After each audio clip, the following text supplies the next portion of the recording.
چونکہ جس کانٹیکس میں ہم گفتگو کر رہے ہیں وہ ہے اسلامی معاشرے کی تلاش، وہ ہے جنتی معاشرے کی تلاش، وہ ہے مومنانہ سوسائٹی کی تلاش۔ اب ظاہر ہے جنتی معاشرہ اس وقت تک نہیں بن سکتا جب تک کہ قرآن کی روشنی میں اور محمد الرسول صلی اللہ علیہ وسلم کے فرامین کی روشنی میں ہم اپنی ذمہ داریوں کو سمجھ کر ان ذمہ داریوں کو ادا کرنے کی کوشش نہیں کریں گے۔ دیکھیں، انسانی معاشروں پر ابلیسی تہذیب اٹیک کر چکی ہے۔ ابلیسی تہذیب میں سب سے پہلے انسانوں کے باطنی لباس پر حملہ کیا، یعنی انسانوں کا جو باطنی لباس تھا، تقوی کا لباس، خشیت الہی کا لباس، شرم و حیا کا لباس، احساس عبدیت کا لباس، یہ ابلیسی تہذیب نے لباس اتار پھینکا۔ اور جب باطنی لباس ہم انسانوں پر سے اتر گیا تو اب اس نے ظاہری لباس پر اٹیک کیا، اور اس ابلیسی تہذیب نے ہمیں اسے سمجھایا کہ جناب یہ لباس اس لیے نہیں ہے کہ تمہارے صنفی اعضاء ڈھانک دیے جائیں، بلکہ یہ لباس تمہیں اس لیے دیا گیا ہے قدرت کی طرف سے کہ تم اس لباس کے ذریعے اپنی زیب و زینت کا اظہار کرو۔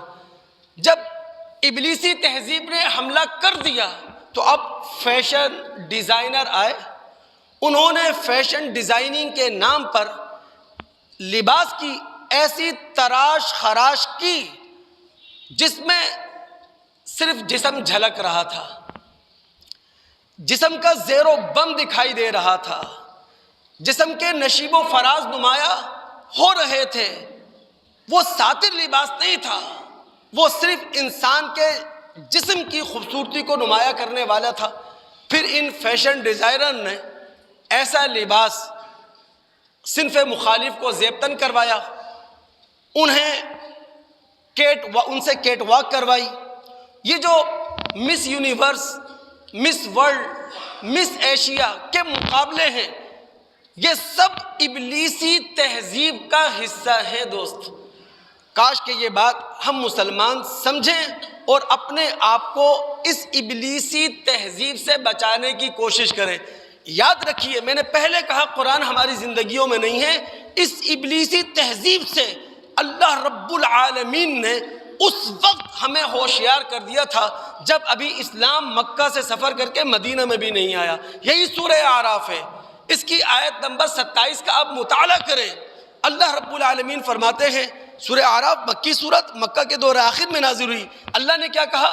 یا بنی آدم لا یفتننکم الشیطان، اے اولاد آدم، شیطان تمہیں اس فتنے میں مبتلا نہ کرے جس فتنے میں تم سے پہلے تمہارے والدین آدم اور حوا کو مبتلا کر چکا ہے۔ اس نے جنت کے اندر ان سے ان کا لباس اتروایا، ان کے صنفی اعضاء ان کے سامنے نمایاں کیے اور انہیں جنت سے نکلوا دیا۔